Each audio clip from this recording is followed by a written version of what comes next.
Hi coaches, thank you so much for watching another video. Today I'm going to tell you the #1 way to make your team more aggressive. The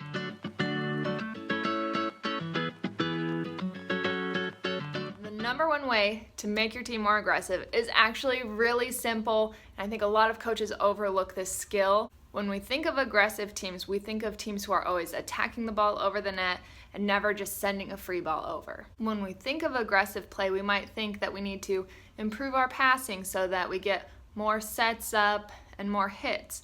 Or we might think that our hitters need to work on maybe jumping higher or working more on their form. But it's actually a lot more simple than that. So I've been going back and forth on whether I want to share this or not because it's so simple. It's so simple to teach, but honestly, it makes such a big difference. And the #1 way that I instantly take my teams from passive players to aggressive players is by teaching them how to hit a down ball. I know, it's so simple. All you need is about 15 to 20 minutes at practice just to go over proper form for how to hit a down ball, transition into back row attacks, and that's it. So what I like to do is I like to have my players get into 2 lines in the back row, usually a line in left back and a line in right back. This is most often where we're going to be attacking down balls from, so we'll just set them up there. I'll have them take 2 or 3 big steps back from the 10-foot line, let them know that that's where the set's going to go and that they're going to be moving forward into the ball. I'll start out with a toss. We're really breaking it down to the basics here. Just a nice high toss on the 10-foot line for them to walk into and hit. My 12 and under coach explained it as in our left hand, which is going to be up, we're going to use that to find the ball. And I had Coach Tammy, she was my 12 and under coach. She taught us that this is like the heat-seeking hand. So we're finding the ball with our left hand, and then we're making a nice high contact with the right and swinging through. Tammy was awesome. That's it, pretty basic. For our right-handed players, we're going to step into it as right-left and then swing and make contact. Our left-handed players are going to find the ball with their right hand, swing through with their left as they're stepping left-right. We want to make sure that we get underneath the ball, square to the net, but keep it just in front of us, just a tiny bit.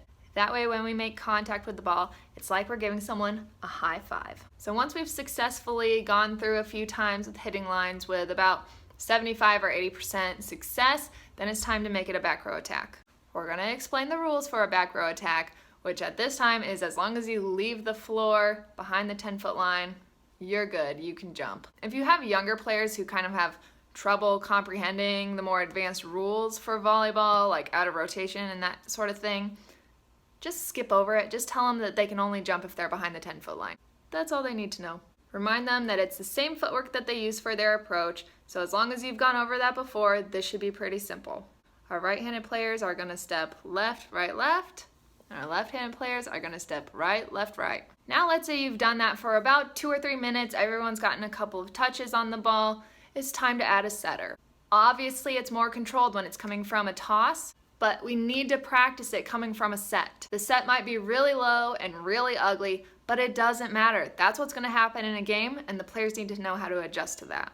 You can tell your players that if they want to do a down ball or a back row attack, they can make that decision for themselves. They don't have to jump, but if they can, it's highly encouraged. All right, let's say we've got a setter going, we're rolling, we're at least getting half of them over, or at least making an attempt on half of these balls.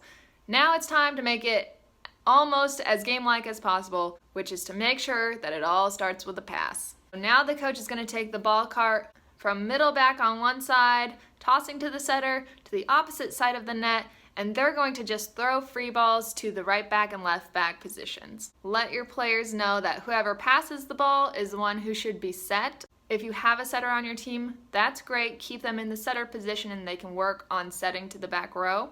If you don't really have a setter figured out yet, or your team rotates around and plays the position that they're in, just have whoever swings at the ball rotate into that setter position. Now that we're doing it game-like, we can let this go on for a little bit longer, maybe 4 to 5 minutes of practicing pass, set, down ball, pass, set, back row attack.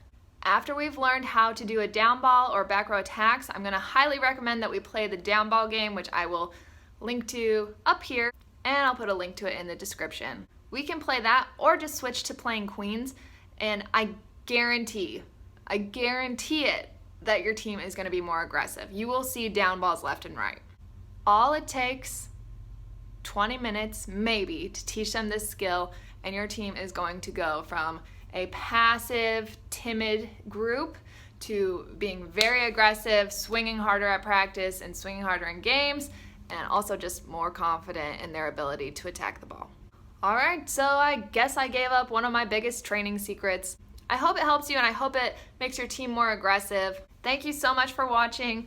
Make sure that you subscribe to my channel. I like to share drills with you and coaching tips and coaching philosophy type videos. So if you're into that, make sure you subscribe and turn on the notifications so you know when a new video comes out. Get the Pancake is also on Instagram, Pinterest, and Facebook, so make sure to follow me there. And everything lives at getthepancake.com, so make sure you go and check it out. I have a lot of free coaching resources for you, and I'm trying to keep those drills updated so you guys have new ideas of what you can do with your team to challenge them. I try to add drills as I use them at practice or even camp plans and plans that I use for my private lessons. I think I already said it, but I'm gonna say it again. Thank you so much for watching, and I will see you in my next video.